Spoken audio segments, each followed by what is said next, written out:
dadhaba isiniin jetti harmee.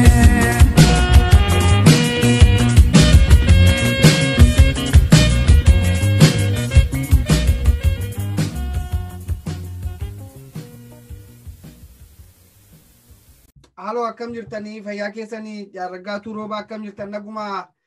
walabummaa News Network irraayi. Egaa akkuma beektanii akkuma darbe yeroo darbe wajjin haasofnee xiqqoo isin dhukkuba jechuu dhageettiin isin dubbisuudhaaf yaalii godhe. Mee maalinni yeroo ammaa kana keessatti xiqqoo qaamni keessan fayyaan qabu kan jedhamu odeeffannoo wayii na dhaqqabe. Mee kanarratti maal taatanii maaltu isin mudate? Isinleen asirratti naaf yeroo keessaniif galatoomaan isiniin jaa dhugatti halee nutis bara dukkanaa keessa bara dukkanaa habaatiriiwwan ibsanne keessa qabsoo goone san ittiin gaabbinu ittiin sheenoynu saba keenyaaf gabrummaa uummata Oromoo irra turte santu irra ulfaattuudha waan nuti rakkoo nuti arra keessa turre fi halee keessa as dabarreerra gabrummaa uummata keenya irra jirtu santu irra ulfaattuudha. Kanaaf hin gaabbinu. An jiruu kiyya dhaloota kiyya umrii kiyya kana keessatti wanni nan gaabbu biyya kiyya qofaan takkaa waan hin dabarse gaabbeen beeku rabbiif galata. Kaani dhugatti qabsaa'onni adda bilisummaa Oromoo halee nuti gara keessatti jaala qabsoo jenneet wajjin beeloyne wajjin dheebonne hamadaa'e kaafanne hadu'ee awwaallanne jaala qabsoo jenne ilmaan haadhaaf abbarra wal jaalachaa turre. Dhugumatti ammaan tana jaallummaa yeroo harka buunee mana hidhaa diinaa buunee diina harka buunee rakkoo keessa buunutti jaallummaa san haga takka if biraa dhabne. Ummata Oromollee hakalee dukkana san keessa xurree miilaan barbaaddannee roobaa fi aduu keessa ibidda lolaa lubbuu tana tajijjiirraan qabne tana rabbumaan nu hambise malee jaallan keenya meeqaatu nu biraa dabre. Shumoo guutti naqan qawwisoo janiiti hatarrii keessatti hafa. Akkasin rabbiin nu hambise. Sololiyaan fura keessatti ilmoo dhaltee soroliyaan san ibiddi gubee dur fura guban ogguu ganni deemu biyya teenyatti. Fura xiqqaa keessatti rabbiin ibidda kana ifumaan irraa dhaamseeti fura san keessatti sololiyaa dhalee jiru rabbiin hambise jechuudha. Akkasuma rabbiin nu hambise jaallan keenya irraayi waan inni nu hambiseef isumaaf beeka. Nutis waa lubbuu tana sanduuqa keenye sanduuqattiin hin deemne waa dheessinee isaan biraa guyyaa lolaa isaan biraa galleen beeynu haa ta'u haaliqumaan nu hambise guyyuma keenyaatu hin gayni gaafa guyyaan gaye namu du'a. Arra dhugatti waan tokkoon nan mul'ate amma. Wanni nan mul'ate maali seeta? Namni miseensa dhaaba adda bilisummaa Oromoo ta'e tokko bineensa waraabeessaa fi inni tokko garuu waraabeysi sunu yoo waa harka itti wal yaameen nyaata. Nurra adda waraabessummaan sunu dhugatti akka bineensaa sanitti arra nutiin gartee qabsoo keessaa dhufne baane kuniifi warri achi jirullee akkasumatti ilaala ijumaan ifiin arku tanaanin isaanillee ilaala arran jaalmarroo faallee warra dirree qabsoo keessa jiru. Namni ana raggaatuu rooba arguufi namni jaal damboobaa mixee ka waggaa 20 keeniyaa keessa jiru arku madaaluu danda'a. Dhugatti nama meeqaa jira keeniyaa san keessa warra akka namarraa faa jira. Qabsaa'ota hedduu jira. As biyyaan as jiru tana keessa nama meeqaa jira. Qabsaa'onni warri qabsoo keessa turan madaanii qabsoorraa adda ba'an diina harka bu'anii hidhamanii jiraachuu dadhabanii biyyaa ba'an nama meeqaas keessa jira. Arra eegaan biyya kana dhufan kuma lamaa fi 14 baatii torbaffaa guyyaa lamaatiin kaayiroo tana se'en. Haga arraa kaayiroo tanaan jira. Asuma namni fira qabu hin dooyye hin xootto eeysuma dubrilleen hin hafu asumaanu biraa yaa'a. Nuti asuma teenya. Oromoon tun nun agarreemo dhiiroo maali nama si argu tokko nama dhaabbatullee yoo namni gartee yoo sin agar akkatti if garsiisan waan beeyne garuu na dubbisuu keetiif waan kanarratti hedduu takka siin galateeffadhaa miidiyaa kana niin galateeffadhaa dhugumatti ajaa'ibuma nattaati ka hanga keenya guyyaa tokko beeleen dheebotin ka qocaa nyaatin ka harkarroo booyyee nyaatin ka fincaanin dhugin arraan tana dhufeetuma nu biraa kuta warri bara ifaa kana qabsoo godhe nama hedduun nu biraa kuta nama dilaan nu biraa kuta asuma teenya rabbiin kunuu wayiif gabrummaa tana nurratti hidheetu nam mul'ataa jira namma mataa kiyya keessatti oromoon tu nu dhageessi ni beeyti maaliif nu callifti maaliif nu laalti namni ni arku oromoofu gabbee guyyaa takka namni damboobaa mixeetiif qabsaa'ota keenya keessa waggaa 30 waggaa 20 jiru arku hayaman keessa ka jiru arku dhiiroo oromoof gabbeenuma qabsaa'ii waan jo'umuutu amaa jiru kun eessa maal sin dhukkubaa jira mee amma sanitti ni dhufna mee dhukkuba keessan bakka amma miidhama keessan nutti maatii sanirraan itti deemna kana. Bareedaan an nama biyyatti harka diinaa bu'ee ni beekan jaallan 1997 baatii torbaffaatiin daangaa Somaaliyaa Maqdishoo dooloo Itoophiyaa biree eegaan dabre dooloo Somaalee biratti ummanni Somaaleetiif fataan qabee deebisee Itoophiyaan nu kannanii Ihaadigatti nu kannanii Ihaadig hoggaa 3 mana hidhaa Harar bakkoota adda addaa Diredhaa Misraaqizii militeeri poolisii dachii jalatti hidhamaa ture yeroon hidhaa tana keessa seenu achi bakkaan qabamerraa kaasee hanga achitti osoon tumamuutiin rakkoon adda addaa osoon har'a geessu wahayyu nyaatan malee wahayyuun dubbatan waan hin ta'e hundallee ifimuu barbaadu hunda osoon tumamuu osoon achi keessa waggaa 3 hidhamee sanbooda hidhaa keessaa ba'ee ergaan galallee guyyaa tokko osoon raanatin haga 2014 baatii afuraffatti biyyaa ba'e jechuudha if dadhabee biyyaa ba'e abbaan mana kiyyaas akkasuma ani immoo nama dirree qabsoo keessaa ture nama diinaan toorchar ta'a ture har'a gurri kiyya miidhaana qaba ijji tiyya miidhaana qaba mataan kiyya kabalaa fi dhiitichaa fi ulee isaan na tumanirraa har'a gurri kiyya dhiiga malaan raayaa ijji tiyya yeroo na dhukkubde imimmaanii wajjin dhiini narraa ba'a mataan kiyya akkasumatti na dhukkuba karaa kanatti rafu karaa tokko qofatti rafa karaa kana qofa cina bitaa qofatti rafa karaa gadi erga 997 qabamee booda karaa kana rafu hundan maaliif ulee isaanirraa akkasumatti annabiree qabsoo keessatti miilaa hin madaa'e harkaa hin madaa'e garuu alhamdulillah narraan cinne haa ta'u malee nama qaamni isaa irruuti har'a yeroo humni kiyya gaddeemutti hiddeen kiyya akka barbaachisutti waan takka qabanii harka kiyya naafino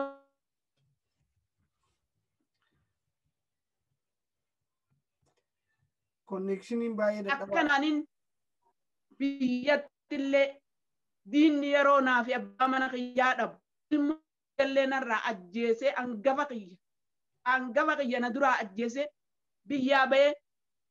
rakkoo meeqa qabsoo kanarrattis arkee har'a odoo filinxaareen bombii qaama kiyya keessaa yeroo qabbanti jirtu tan akka nama tucheen ciniintutti na ciniintu halkan hirriba keessaa baaraguu har'aan ilmaan kiyya kana deemee siqee mana arabaa kana dhaqee ol ba'uu fi gabbuu hin dandeenye kan hin ba'aa takka farshaa tokko lafaa fuudhee lafa kaa'uu hin dandeenye harka kiyyaaf akkasitti hojjetee ilmaan kiyya jiraachaa lubuuti jiraachaa kanaaf uummanni Oromoo numa jiran biyyoota adda addaarra numa jiran jaalsoorri qalee dirree qabsoo hojjeturalleen inuma jiran dhugatti nam tokko naa rifatuu dhabu nam tokko naa yaaduu dhabu nam na yaadachuu dhabu uummanni Oromoo qalee isaaf jecha meeqaa dilaa meeqaa arkee ilmooti jetti dhabee arraantan uummanni Oromoo na yaadatuu dhabu ani numaan ajaa'ibe ani rakkoo baqaa tana keessa osoon biyya jiraadhe har'a ifittiin gammada. Biyya namaa keessatti humna xiyyeessan qabsorra dhabee arramoo humnaan gaan qabu kana humnaan gaan qabu kanaaf dadhabbii tanaan mana namaa dalaguu qiyya osoo ummata bareedaa fi ummata guddaa kanaaf jee akkasitti qabsoo godhe takkaan akka dubartummaa qiyyatti jaallan dirree qabsoo keessa hojii turre deeggartoonni adda bilisummaa Oromoo na beekan akka dubartummaa qiyyatti baran takkaa qabsoo godheen beeku yaa obboleessa qiyya. Gee qiyya dachaa kafaladheetiin dirree qabsoo san keessa jiraachaa ture. Kanaaf arra dhugatti amma akhiraan gee obse 2014 aatii torbaffaatiin asseen obsaan dhabe waggaa 7 as jiru. Ilmaan kiyya kana isinitti hadaraa ummata Oromooti. Arra hedduu takka naas dhukkubaa jira. Lubbuun kiyya guyyaa asitti dabarte haga kana fuudhi ummata Oromootiin naagee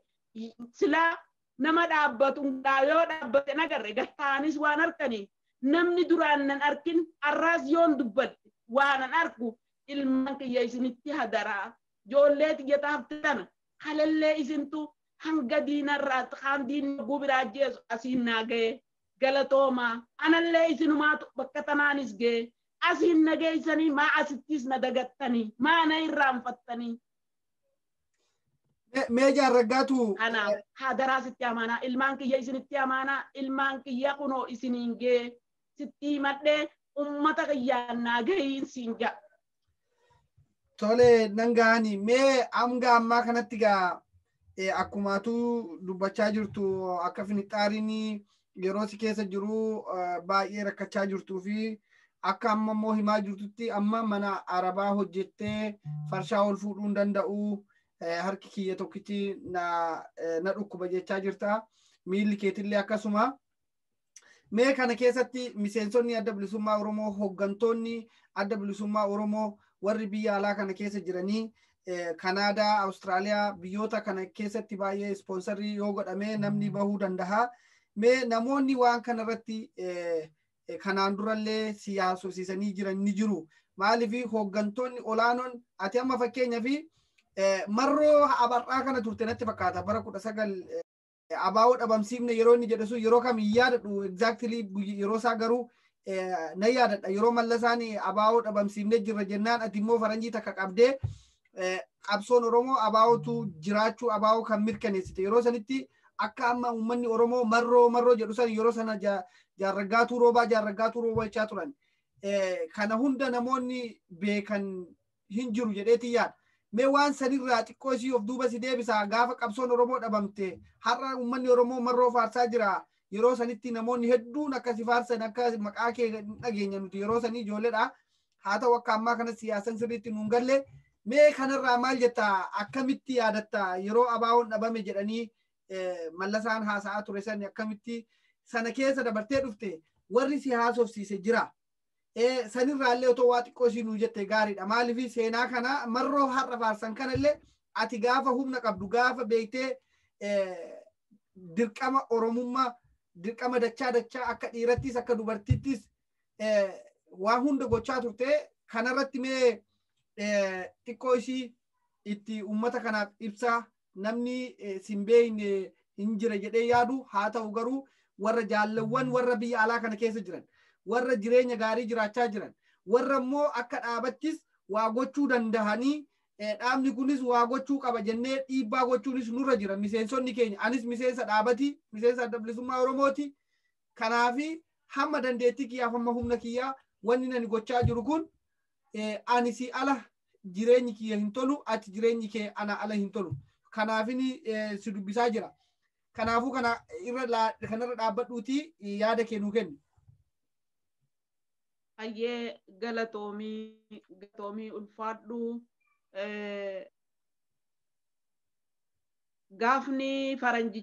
gaafni mallas abaa'oo dhabamsiisne waraanni bilisummaa Oromoo ka jaarmaan hidhannoo hidhate dirree qabsoo yookaan daggala keessa jiru hafee waraanni bilisummaa Oromoo nam lamaan ka wal dhuunfatee ganda hidhannoo jiraachuu hin jiru jeeti miidiyaa addunyaa akka Jarman akka BBC kanarratti interview kennaa ture Mallasi yeroo kana waraanni keenya kalee isumtii jechu akka kalee warri akka jaal gaaddisaa badhaasoo hamaan tan Ameerikaa jiru faan jaal mul'ataa dirree har'a lubbuun nu bira hin jirre faan lola Suudaan nama Suudaan jaamaan lola godhan eeyitti galamsoo aanaa habroo bakka siree rinnaa jaamaan lola hedduu godhanii humna jajjabiiti isaanii diina hedduu ajjeesanii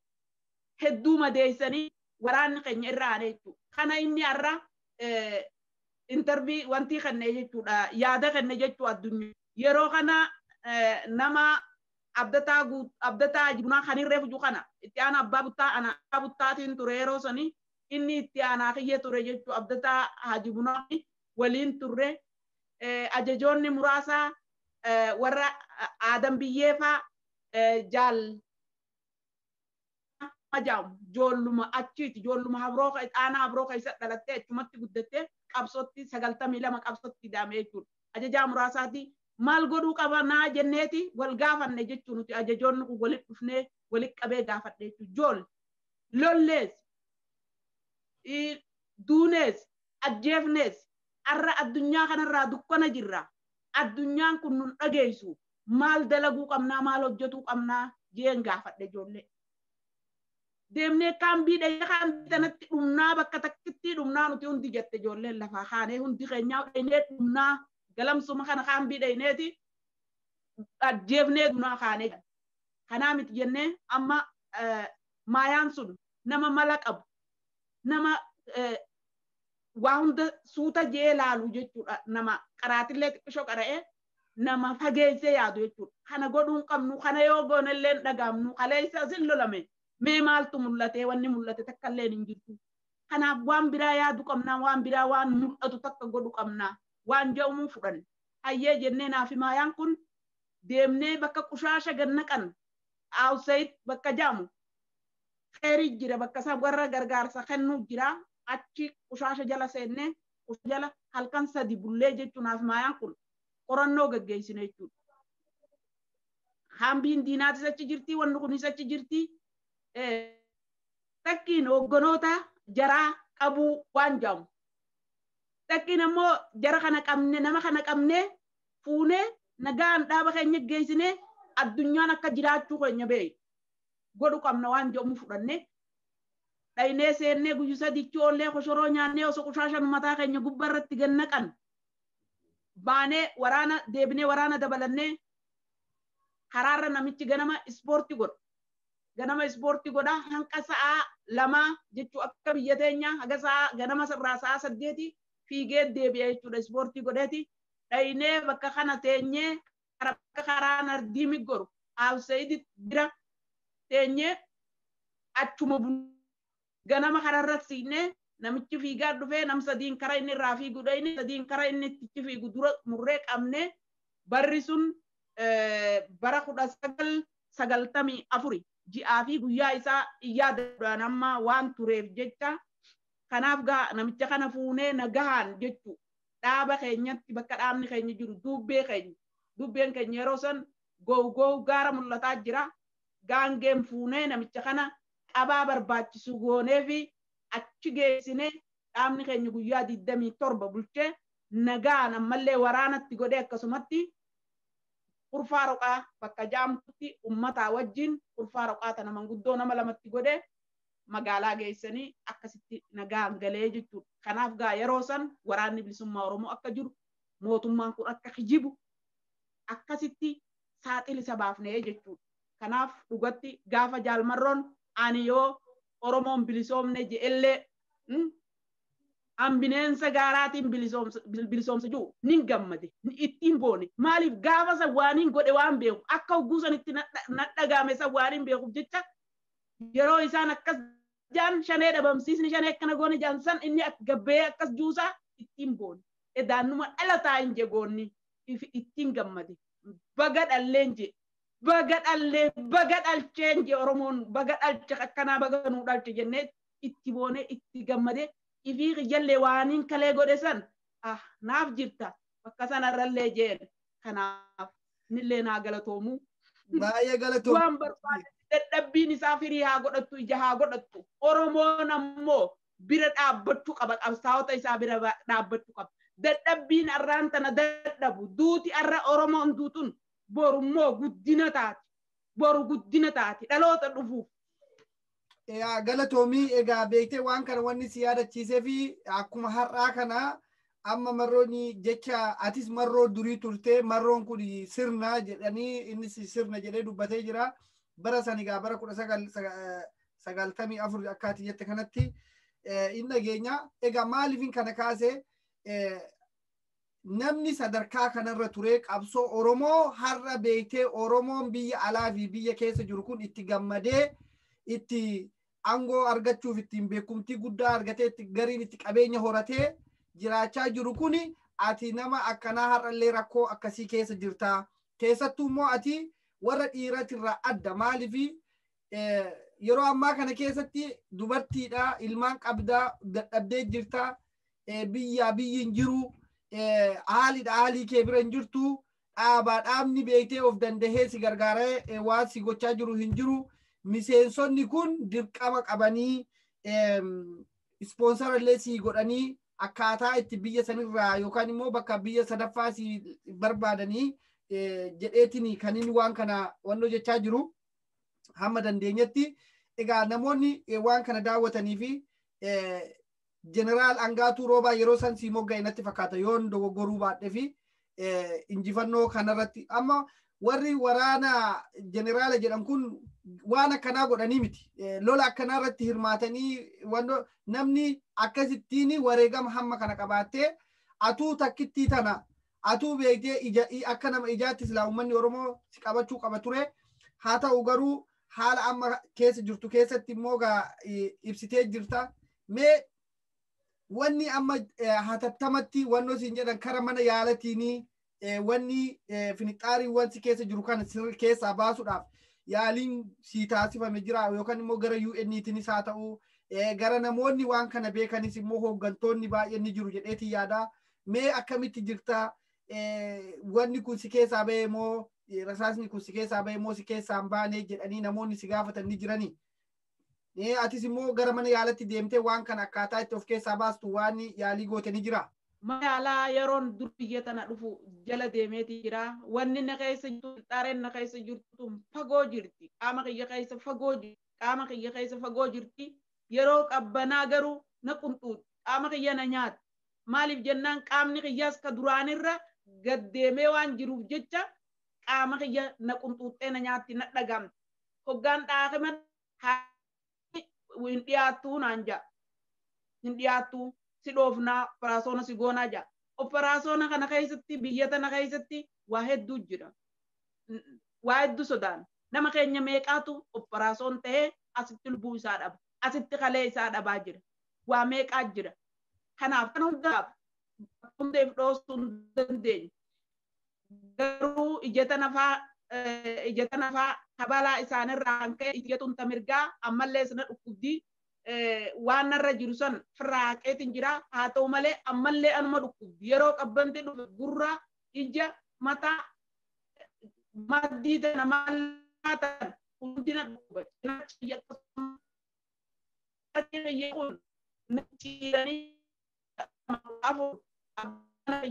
kuma lama kudha sadii bahu kana qabanii namchiidhan harka bunna hidhan namichini shaantu sa jira faraas goona jedhanii amparaasonsa yoon ta'an maaliin nyaadhaa maaliin kiraaf irraa kafalaa ilmaan kiyya kun akkam ta'anii ani yoo lubbuun tiyyatu ni hafti moo hin haftu kana hunda waan hin yaadu akkasumatti kana rasaasaan na dhahe yeroo durii bara dargii kana immoo yaadikin namichiidhe na dhukkuba harka kun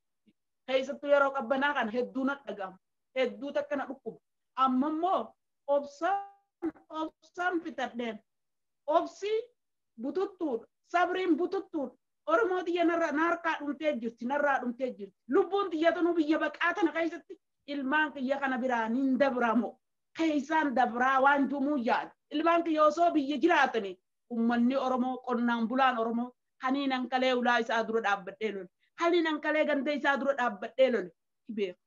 halellee ummatu yeroon an biraa bahu yeroo abbaan nu biraa bahu yeroo nan biraa boolle ilmaan kiyya kan akkasi qabanii jiraachisaa turan osoo biyya jiraatan ilmaan kiyya kana yaadu gonkumaa biyya namaa tana keessatti maaliin tahaa waan jedhu amma natti dhagaamee jira jiraadhaayii baqa tana keessa dabraayii lubbuu tiyya tana lubbuun garuu tanaa miti lubbuu ta dursanillee du'anumaan beeka du'a sodaafii miti garuu ilmaan kiyya kun akkam ta'anii waan joomuutu sammuu tiyya tana keessa na dhagaama kanaaf akkasii haalli biyya tanaa ulfaataadha biyya tanatti of raasoon ta'uun yaa naa galaa dhugaadha namoota hedduu biyya sanitti baay'ee rakkisaadha egaa mee amma hundumayyuu uummanni Oromootis waan daawwachaa jiran walabummaa News Network irraa kan daawwachaa jirtan Jeneraal Angaatuu Roobatii nuti gaa Oromoonni keessattuu Oromoon akka Oromootu dubartii Jeneraal Oromoo qabsoon Oromoo qabdu si qofa hangana ni beekutti yoon dogoggoreen beeku jaalas liifaanis ni jiranii akkasumatti jaal urjii dhaabatis ni jirti jaalladisee roobas ni jirti garuu immoo bifa jeneraalatiin kan beekamee jiru suma kana hojii ati hojjettee qabsoo ati gootee kan argame kan dhufe kanaafuu uummanni keenya kan biyya alaa kana keessa jiran abdii guddaa qabna akka isaan waan kana daawwatanii gara fuulduraatti furmaata itti godhan amma wanni na yaaddessaa jiru anaa'uu jiraatti nan gargaarre anaa'uu kan qabsoo kana keessatti umurii fi kiyya fixee rasaasan qaamni kiyya kunoo gingilchaa ta'ee jiraatu nan gargaarre ilmaan kiyya akkam ta'anii kan jedhutu yaaddoo natti hore jechaa jirta dhugaadha kuni beekamaadhuma egaa yaada irraa dhumaa yookaan immoo ergaan hafee jiraa kanatti jettu yoo jiraate uummata Oromootiif waan hamma haasa'e kana keessatti waan hin haasofne waan dagadhee jira kan jettu yoo jiraate itti dabaliiti asuma irratti goolamne marsaa lammataa immoo yoo wannoo jedhee fakkeenyaa fi akkaataa waan ati hafe jettu san itti guutiti asuma irra goolamne yeroo biraa walitti deemna. Ayyeeyyee galatoomaa anilleen arra yoo isin na beekuu baattanillee kaleessa yeroon qabsoo keessa jiru yeroon qabsoorra jiru san bare keessattuu bare ihaadig raggaatuu dheessitee jalaan baatu maqaan kiyya akkas raggaatuu dheessitee jalaan baatu bara dargillee akkasumatti maqaan hin qaba hin dubbadhu ammaan haab kanaaf dhugatti ummanni Oromoo ana qofaa miti ana qofaa miti kana dhagamu anarra nama hamaa jira anarra nama hamaatu biyya jira nama narra hamaa kamiilli isaa caccaba ani lafeenuu nan cam haadhaamee na cabsitee hidhamee fayyuu an fayya isa biratti kadhahamee uleen deemu ka ijan qabne meeqaa jira arra warri ka jaal ibsaa ni beeka warri qabsoo keessa wajji turre analmadee na baaja laal dirree lolaa keessa hogguu dhaqe analmadee na baaja diinee haaji haraantana 92 dhaabni keenya gara hawaasummaatti deebisee osoo harkaan gaangeen deema harkaan lafarra deemee akaafate harkaan lafarra deemee booyeetiin garaa kiyya booyee mataan kiyya na dhukkube gaafaan isa argu maalii Oromoon tun jee kanaaf abbaa giddiifaa jira biyya abbaa giddii jaanii abbaa giddiifaa jira baalee jira amma baalee abbaa giddii kana malees dilaa jira qabsaa'onni murattuufaa jira murattuu Hadijaa Umar obboleettii isaanii Umar hawwii guddinaa aanaa hawwii guddinaa keessa jirtu waa'ee isii diina dura waan jirtuuf amma hedduullee dubbatuun barbaadu arrallee rakkoo keessa jirti murattuun nama diinni wayyaaneen osoo tumtu ilkee isii irraa caccabsitee qaama isii caccabsitee digaa arrallee dhiibbaa dhiigaa itti dhufee dhiibbaa dhiigaa qabdu arrallee dararaa jiran ummannummaan keenya oromummaan teenya cinqaa jirtu nama meeqaa jira akka kiyyaa kun hedduu jira kanaaf ka Keeniyaa keessa rakkatu jiru jira ka Yaman keessatti rakkatu jira qabsaa'onni keenya warri kalee qabsoo irra ture ka humna hin qabne ka humna isaanii qabsoo tanarra fixan an dhaladhee amata 13tiin dirree qabsoo har'a jaallan dirree qabsoo keessa hojii turre yoo na beekuu baatanillee jaal dhugaasaa bakakkoo fi jaal galaasaa dilboofaan na beekan. Jaal bobbaasaa gadaafaan na beekan. Bara ijoollummaa kiyyaa na beekan jechuudha. Akkasumatti qabsaa'onni keenya warra hojii turre na beekan maal akkaanan ta'e. Anis kanuma kaleessanii kanaaf uummanni Oromoo nama kalee isaaf ji'ee dadhabaa ture dagachuu qabnu yaadachuu qabna. Ifii keenyaafis nuti qabsaa'onni keenya warri kalee jaallan qabsoo waliin jenna wal yaadatu qabna. Abalu eeysannarraa hafe jiru qabna. Hadu'ee awwaalanni san qabrii isaa uummata Oromootiin kunoo qabriin abalu sana juun qabna. Arra jaal gootomsaa baaletti isaa madaa'e isaa miilaa caccabee miila lamaan kanaan caccabee ciisu. Ijoolleen wajji turte ta waraanaa ta dhiiraa biraa deemtee intalti dhalaa takka biratti haftee uummanni keenya deeggartoonni warri isaan qunnamanii qoonqoorraa fudhatan jaal gootomsaa achitti ajjeesanii qiyyoo san qabanii hidhanii Baale sawweenatti wayyaana kennan miqiyyoo san namni fuudhe jaranaal haloo abdiitu fuudhe miyyoo san. Arra qabrii jaal gootomsaa waraana bilisummaa Oromoo jawwee nyaatuu nu barsiise. Barsiisaa keenya leenjisaa. Qocaa nyaatuu nu barsiise jechuudha. Waraana dargii keessa ture. Arra namni qabrii isaa takka arke jira Oromoon jirra. Namni beektan jirtanii mee isin jaalan qabsoo takka hawaasni naannoo saniitu mee namni qabrii jaal gootomsaa beektan jirtanii. Haa bineensa hunda nyaatuu nu barsiise isa. Kanaaf hadu'e qabrii isaa uummata Oromoo agarsiisu hajiru immoo bakka jirutti uummanni Oromoo bira dhaabbachuu qabna qabsaa'ota keenya barbaadu qabna. Barbaannee qabsaa'ota keenya bira dhaabbatu Oromoof qabsaa saba kiyyaaf qabsaa jennee akkas ilaaluu qabna. Dhiifama naa godhi si dheeradheetiin jira galatoom. Baay'ee galatoomii waa'ee jeneraal Alloo Abdii kana bara 2013 2015 immoo 2014 listii jeneraalota mootummaa keessa jiran keessatti argeetan jira. Bilbila isaallee I think nan qabanatti fakkaata. Bilbila isaa namni naa kennee jira. Egaa haati manaa isaa abbaa isii irraa ajjeesanii isii fuudhanii jechuudha. Akkasii natti fakkaata yoo dogoggoruu baadhe. Abbaa manaatiimi isiin haakima qabsuma keessa hojii turan malee isiin haakima akka haakimatti isa bira jirti. Ummanni Oromoo warri kara diinaa garagalan duraan nagaan qunnamaa turanii bara yaadikkana keessa naannoo Baaleessan naannoo waraanni bilisummaa Oromoo keessa jiru safara galchan akkuma bara dargitti bakka tokko walitti galchan.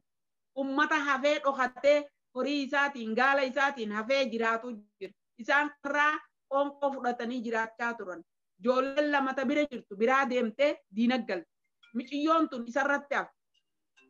Yeroo isa biratti haftu haakima miciyyoon ogeessa fayyaati. Isa biratti haftu ummanni jechuudha. Miciyyoo tana jara kennee akka ifiin eegan godhu. Qawwee isaa immoo miciyyoo kennee miciyyoon qabattee isaanii jarri immoo qoonqoo fidaniif akkuma nama isaanii tafakkaataniituma mucaa kana dhaanii miyyoo tana qabanii wayyaan eggeessan. Miyyoon haadha manaatii miti ogeessa fayyaati jaaluma qabsooti isaan. Miyyoo tana fuudhanii hidhaa akka ni dhabne jee jaranaa laloo abdii kun miciyyoo tana fuudhe jechuudha. Okay, ishii baraaruuf jecha fuudhe jechuudha inni. Yeroo san akkas jaanii agam dhugaa isii argineen gaafanne namaa wajjin jiruu sin beeka yeroo saniif akka isiin hidhaan seenne isii baraaruuf fuudhee jaanii hin beeynu garuu. Baay'ee galatooma gaa waan yaada keessan nu kennitaniif hedduu galatoomadha. Jeneraal Angaatuu Roobaa waluma keessan jedha jeneraalan jedha yeroo tokko jaalan jedha. Egaa dhiifama naa godha jechoota nani fayyadame kana irratti fi egaa waan hamma haasofne kana keessatti turtii waliin goone irratti baay'een gammadee jira. Rabbi umurii kee haa dheeressu, Rabbi fayyaa keetti, afiyaa keetti Rabbi si haa deebisu. Deebinees immoo si iyyaafannee si gaafannaa maalirraa akka geessee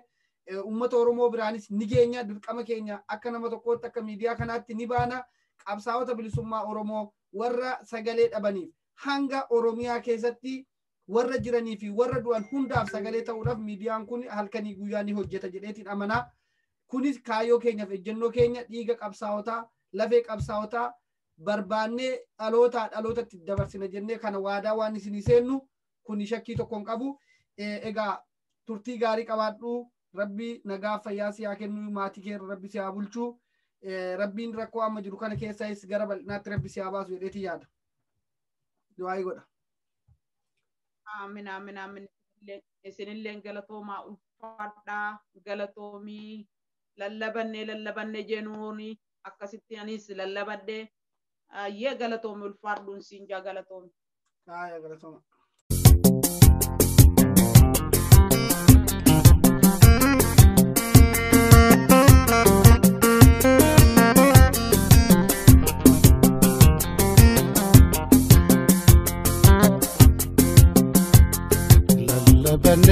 Lalabanne Mukabsaawonni iyyanne Lalabanne Mukabsaawonni iyyanne Nuttirmadda nu jabeeysa Nuttirmadda nu jabeeysa Isoo yeroon hin dabarreen jedhama Nuttirmadda nu jabeeysa Nuttirmadda nu jabeeysa Isoo yeroon hin dabarreen jedhama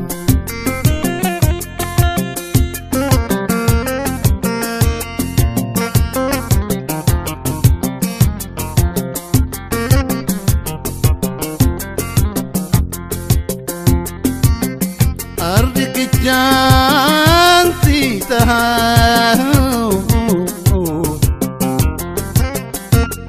Sira umrin kiyyan turu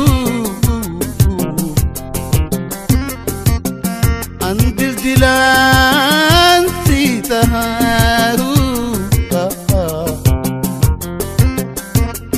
Sira umrin kiyyan turu Boruti katiwaru Boruti katiwaru Rakkabai sojiru nunjalan Boruti katiwaru Boruti katiwaru Rakkabai sojiru nunjalan Lalabanne Mukabsaawonni iyyanne Lalabanne Oromootatti iyyanne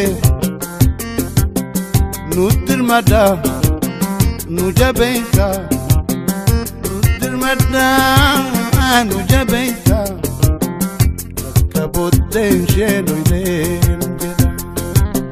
Nuttirmadda nu jabeeysa Nuttirmadda nu jabeeysa Akka booddeen sheenoyleen Lalabanne Mukabsaawonni iyyanne Lalabanne Mukabsaawonni iyyanne Nuttirmadda nu jabeeysa Nuttirmadda nu jabeeysa Isoo yeroon hin dabarreen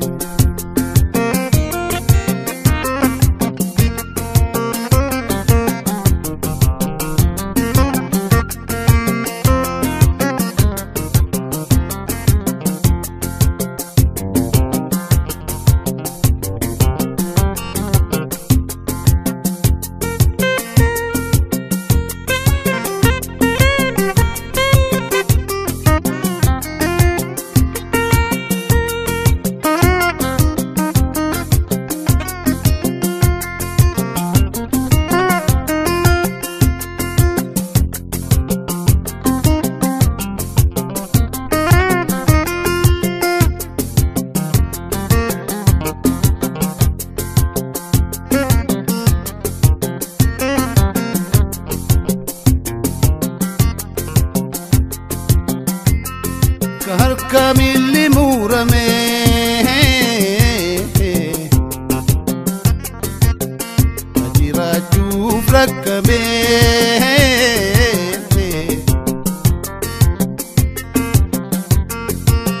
sololu ijjame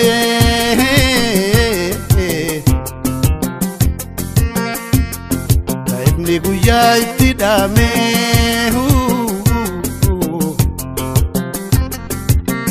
Takkalalise roba galmo Takkalalise roba galmo Akkanurra indaganneen Takkalalise roba galmo Takkalalise roba galmo Akkanurra indaganneen Lallabane lallabane Mukabsaawonni iyyanne Lallabane lallabane Mukabsaawonni iyyanne Nutirmada nujabeisa Nutirmada nujabeisa Yaroon dabaree Nutirmada nujabeisa Nutirmada nujabeisa Yaroon dabaree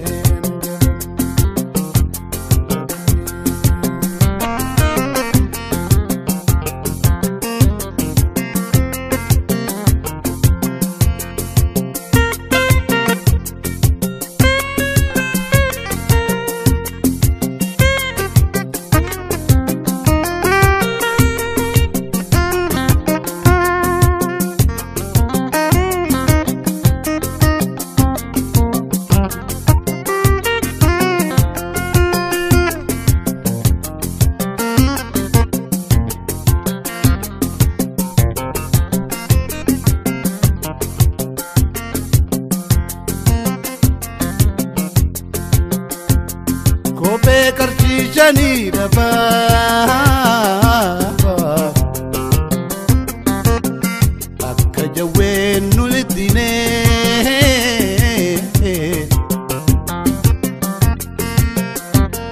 Kophee qarshishanii dhabaa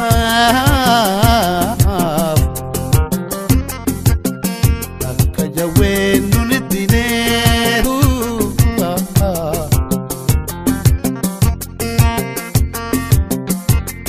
Sumuni takadaba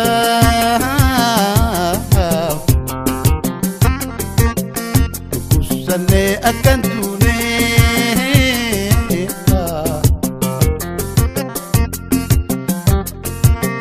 Tamsa Kenya dabarfanne Tamsa Kenya dabarfanne Akabote kerune nunjedan Tamsa Kenya